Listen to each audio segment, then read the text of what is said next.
आज रवि सप्तमी हो। आज रवि सप्तमी, रविवार सप्तमी। आज सूर्य भगवान को दिन हो।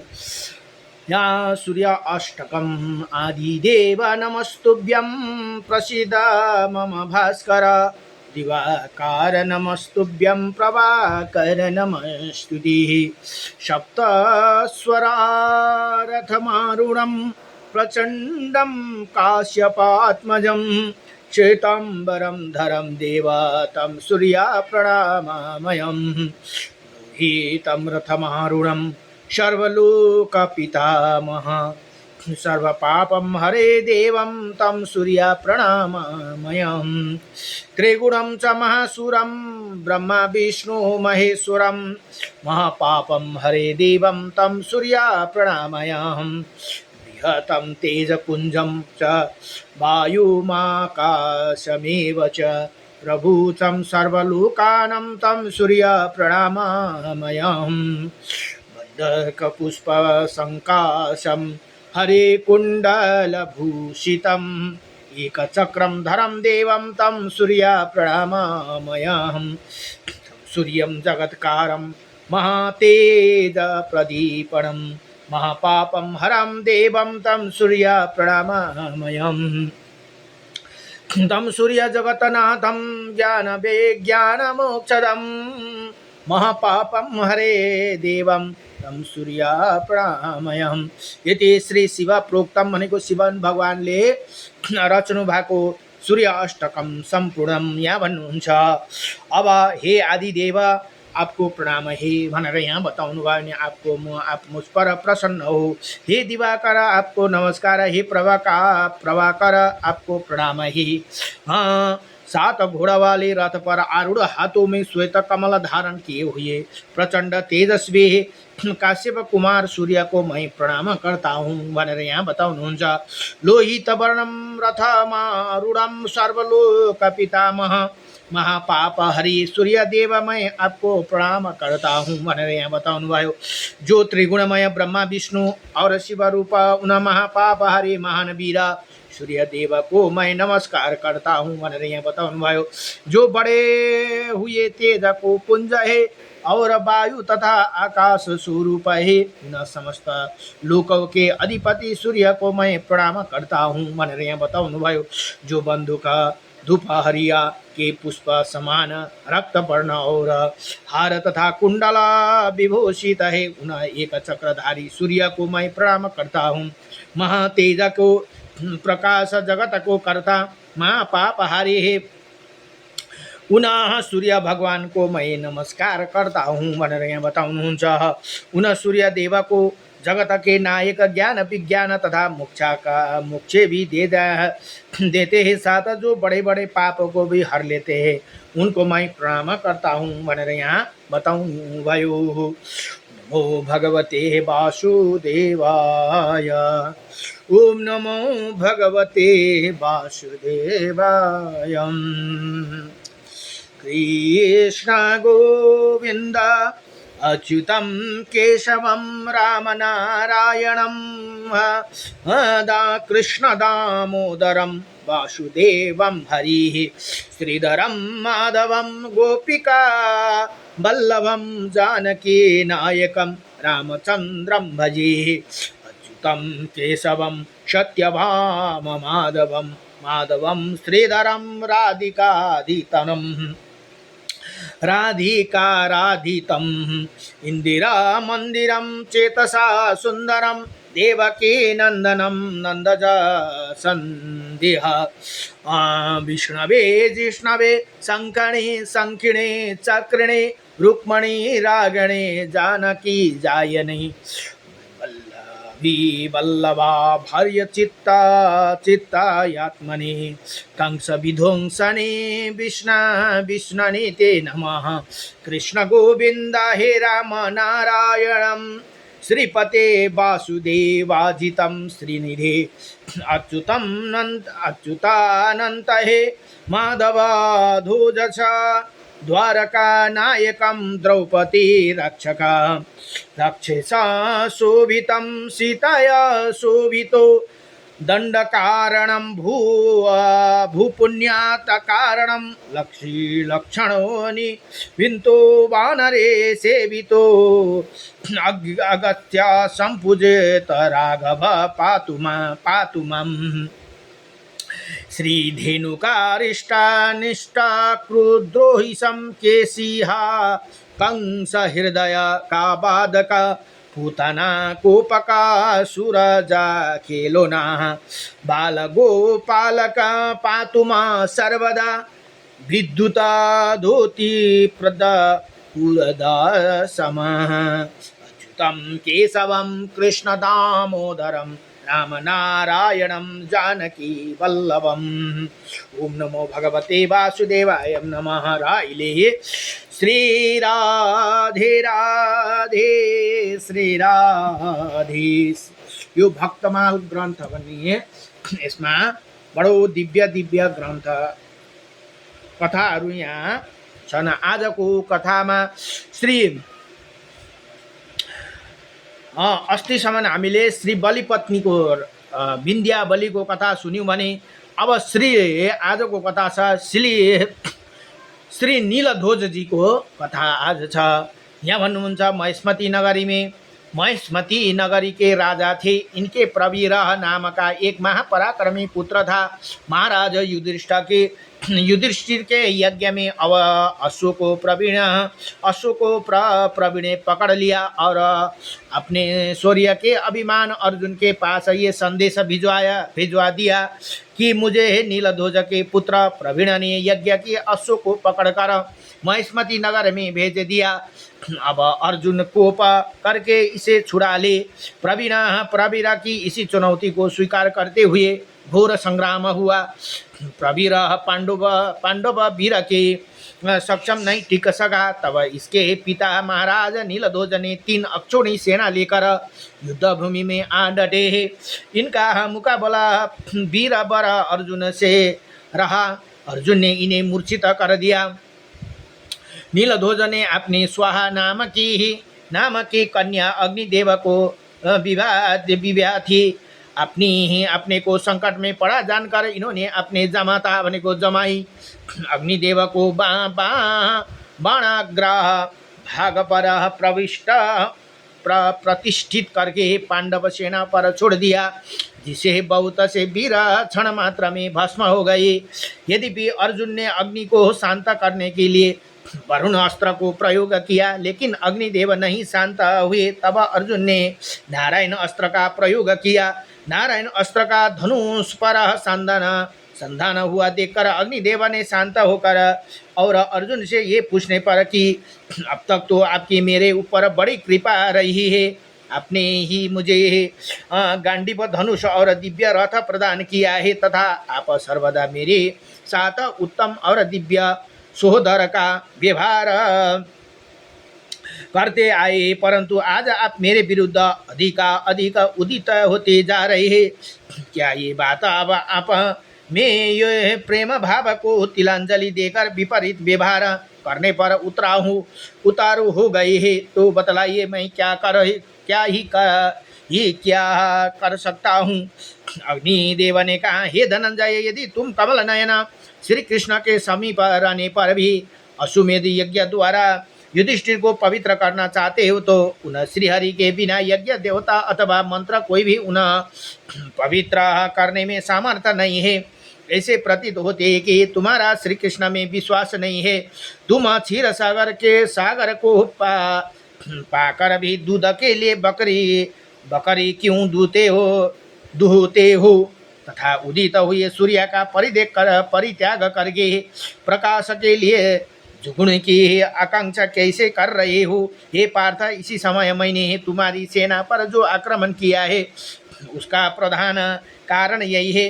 नीलध्वज की प्रेरणा से तो गण हे ये कहकर अग्निदेव ने अर्जुन की ही नष्ट समाप्त सेना को जीवित कर दिया और राजा ध्वज को समझाए कि भला जिन्होंने इंद्र के खंडव वन को सहज ही जलाकर भस्म कर दिया, जो श्री कृष्ण अंतरंग शाखा है, उनका कौन हरा सकता है। अतः आप उनका ये यज्ञ अवश्य वापस करो, उनके मित्रता कर लो, जिसे आपका कल्याण हो। राजा नीलध्वज ने ऐसे ही किया और अर्जुन से बोले, हे महाबाहु पार्थ, मैं आपका कौन सा प्रिय कार्य करूं। तब अर्जुन ने कहा, हे भूपाल शिरोमणि, आप श्रेष्ठ वीर है, इसलिए मेरे साथ रहकर मेरे इसी यज्ञ अश्व की रक्षा कीजिए। राजा नीलध्वज तथास्तु कहकर राज्य अपने पुत्र प्रवीण को सौंपकर अर्जुन के साथ ही लिए और अश्व रक्षा में अपना अद्भुत पराक्रम परिचय दिया।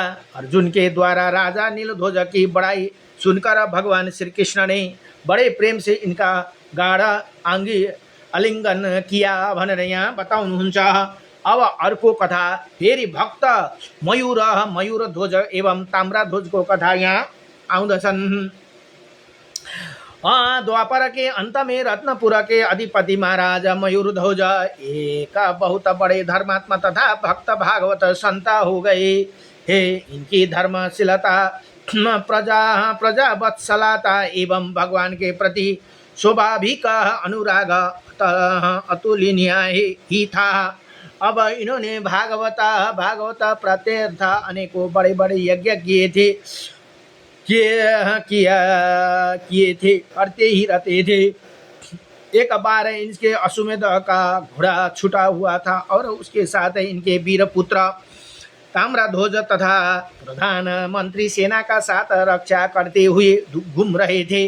उधर उन्होंने दोनों धर्मराज युधिष्ठिर का भी अश्वमेध यज्ञ चल रहा था और उनके घोड़े के रक्षा स्वरूप में अर्जुन और उनके सारथी स्वयं भगवान श्री कृष्ण साथ थे। मणिपुर में दोनों के मुठभेड़ हो गई। उन दिनों भगवान सारथ और अनेकों वीरों पर विजय प्राप्त करने के कारण अर्जुन ने मन में कुछ अपनी ही भक्ति का वीरता का गर्व सा हो गया था। संभव है इसलिए, अथवा अपने एक छिपे हुए भक्त की महिमा प्रकट करने के लिए भगवान एक अद्भुत लीला रची।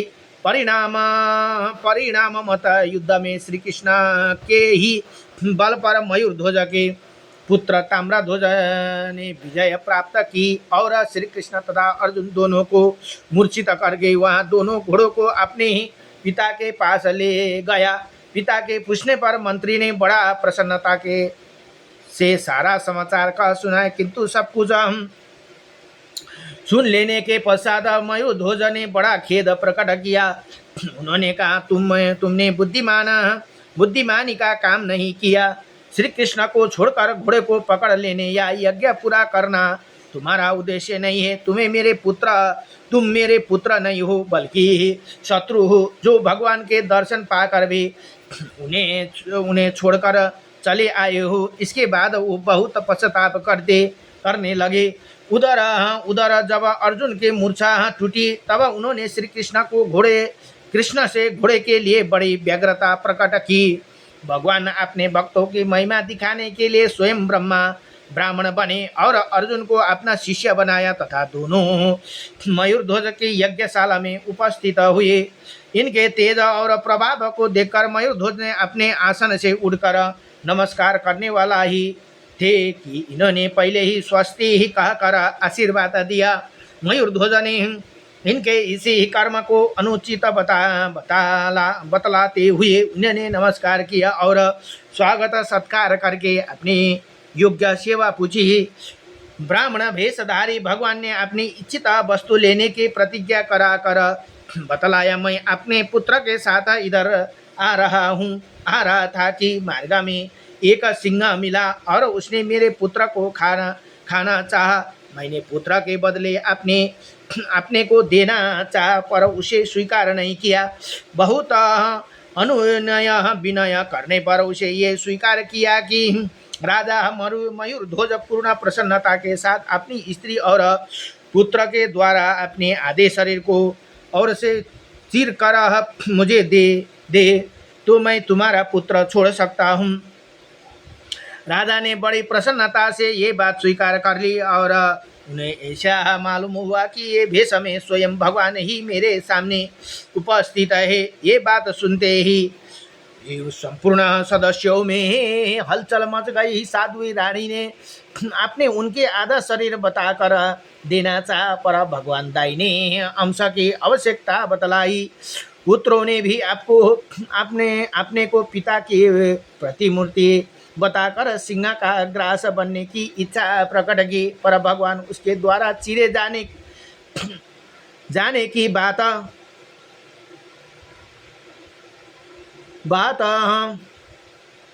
उसकी प्रार्थना भी अस्वीकार कर दी। अंत में दो खड़का खंबे गाड़कर उनके बीच में हंसते हुए उच्च स्वर से भगवान गोविंद, मुकुंद, माधव आदि मधुर नामों से स्वर उच्चारण करते हुए मयूरध्वज बैठ गए और उनके स्त्री पुत्र आरा लेकर उनके सिरा को चिरने लगे। सदस्यों ने आपत्ति करने का भाव प्रकट किया, परंतु महाराज ने ये कहकर कि जो मुझे प्रेम करता हो, मेरे भला चाहता हो, वही ऐसी बात ना सोचे। सबको मना कर दिया। तब जब उनका शरीर चिर जाने लगा, तब उनकी बात बाएं आँखा आंसू की कुछ बूंदे निकल पड़ी। जिन्होंने देखते देखते ब्रह्मा देवता बिगड़ गए और हम गए और ये कहकर चल पड़े कि दुख से दी हुई वस्तु में नहीं लेता। फिर अपनी स्त्री की प्रार्थना से मयूरध्वज ने उन्हें ब्राह्मण देवता को बुलाकर बड़ा आग्रह किया और समझाया कि भगवान, आंसू निकलने का ये भाव नहीं है कि मेरे शरीर का काटा जा रहा है, बल्कि बाई आंखों से आंसू निकलने का ये भाव है कि ब्राह्मण के काम आकर दाहिने अंग तो सफल हो गया है, परंतु बाएं अंग किसी की काम न आया। बाई आँखों को खेद का यही कारण है भनेर ती मयूरध्वज राजाले भगवानलाई बताउनुहुन्छ। अपने परम प्रिय भक्त मयूरध्वज का ये विशुद्ध भाव देकर भगवान ने अपने आप को प्रकट कर दिया।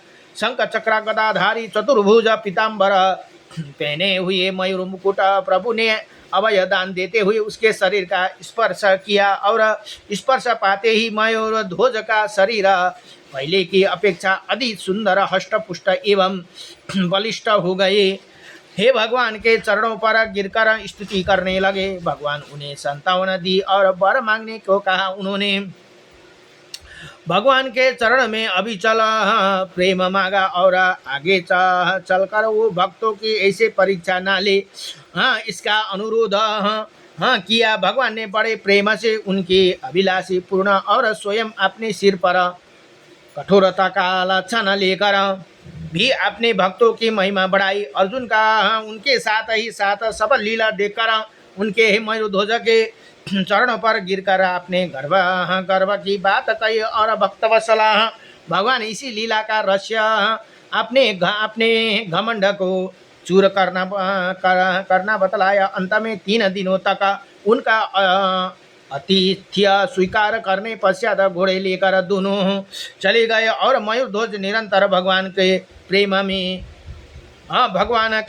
में छके रहने लगे भनेर यहाँ बताउनुहुन्छ। अब भक्तमाल का टीकाकर श्री प्रियदास जी महाराज उपयुक्त घटना का अपनी कविता में इसी प्रकार वर्णन करते हैं भनेर यहाँ बताउनुहुन्छ। कविता में अर्जुन के गर्भ भयो कृष्ण प्रभु जिन लियो, जानी लियो दियो रस भारी यही रोग है मिटाए। मेरे एक भक्ता है तो कोई ले दिखाऊं ताही भय विप्रा वृंदा संग बाल चले जाए। पहुँचत भाष्यो जाई मोर ध्वज राजा कहाँ बेगी। सुधी देवो कहूँ बात जान जाई जनाई। सेवा प्रभु करूँ नीकु रहु पाऊ धर जाई कहूँ। तुम बैठे कहीं आगसी न लगाइए। चले अनखाए पाए गही अटकाए जाए निरपा को सुनाए।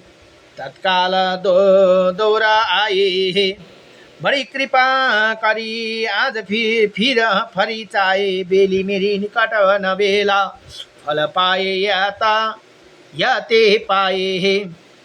दीजे आज्ञा मोहि सोई कीजे, सुखा लीजे यही पीजे, बाणी रस में मेरा नैन ले सिराए हे। सुना क्रोध गयो मोद भयो, यही परीक्षा ये लिए चित्त भा, चाव मेरे वचन सुनाए हे। देवी की प्रतिज्ञा करो करीजू प्रतिज्ञा हम जाई, भांति सुख सोई का सुख तुम ही सोई मोको भाई है। मिलियो मग सिंह यही बालक को खाए, जात कही अब मोही नहीं यही सुखदायी है भनेर यहाँ कवितामा बताउनुहुन्छ।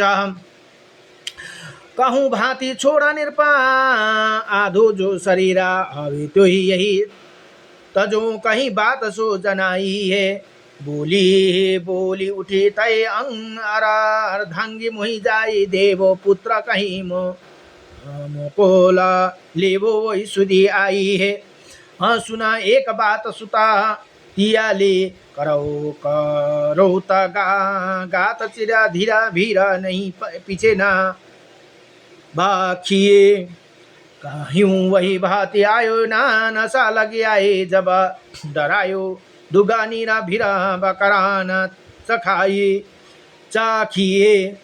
चले अन खाए गही पाए, सोई सुनाए वे नहीं ना, जलवाए अंग काम कहे न खिए। सुनी भरे आए आए हियो जिनिजा, तुम श्याम कियो दियो सुख रूपा, व्यर्था गए अभिलाषी मोह पे तो दियो न जाए निकट रिजाए, दियो तौ रिज दियो बिना मेरे ही साल है। मंगो बर कोटि चोट बदलो ना चुकाता है सुखा सुधी आए वही हाल है। बोलियो भक्तराज तुम बड़े महाराज, कहूँ थोराऊं करत काज मानो कृता जाल है। एक मौका दीजो दान दियो, जब बखानो बेगी साधु पे परीक्षा, जानी करो कली काल है भनेर यहाँ बताउनुहुन्छ। नमो भगवते वासुदेवाय कृष्णाय वासुदेवाय, हरे परमात्मने नमः, प्रणतक्लेशनाशाय गोविन्दाय नमः, श्री कृष्णाय अर्पणमस्तु। यो मैले पढेको कथाहरू सबै भगवानको चरणमा अर्पण गरे भनेर यहाँ बताउनु। ओम अब अर्को श्री अलकजीको कथा छ है। अब नमो भगवते वासुदेवाय। यसमा 221 अध्याय छन् भने बहुत मार्मिक कथाहरू छ। यो भक्त 25 वटा महान भक्तका कथाहरू छन्। जस्तै 25 जना भक्तमा श्री सुखदेवजी महाराज और परीक्षितको कथा, संकीर्तन आचार्य देवर्षि नारद को, भगवान नरसिंह गोदा में प्रहलाद जी को, अब भक्त ध्रुव भगवान अनुग्रह, त्यहाँदेखि श्रीमद शंकराचार्य, श्री वल्लभाचार्य, श्री माधवाचार्य, श्री रामानुजाचार्य भनेर यहाँ भक्तहरू यी परम भगवानको परम भक्त हुनुहुन्छ। श्री निम्बार्गाचार्य आचार्य विष्णु स्वामी, श्री चैतन्य महाप्रभु प्रेमानंद, श्री रामानंदाचार्य, अब श्रीमती मीरा, अब श्री सूरदास जी, श्री संत ज्ञानेश्वर, श्री संत कबीरदास जी उहाँहरूले लेख्नु भएको उहाँहरूको विषयको कथा, श्री भक्त सुदामाका ऐश्वर्य कथा, श्री हित हरिवंश जी गोस्वामी, स्वामी हरिदास जी, भक्त जयदेव, भक्त वल्लभ मंगल, श्री सठ कोपाचार्य, भक्त नरसिंह मेहता, भक्त श्री नामदेव भनेर यी जम्मा 25 जना भक्तले रच्नु भएको कथा कमसेकम 221 अध्याय छन्। जम्मा 221 अध्यायमा भित्र फेरि अनेकौं लीलाको कथाहरू छन्। नमो भगवते वासुदेवाय नमः। कृष्ण गोविन्द हरे मुरारे।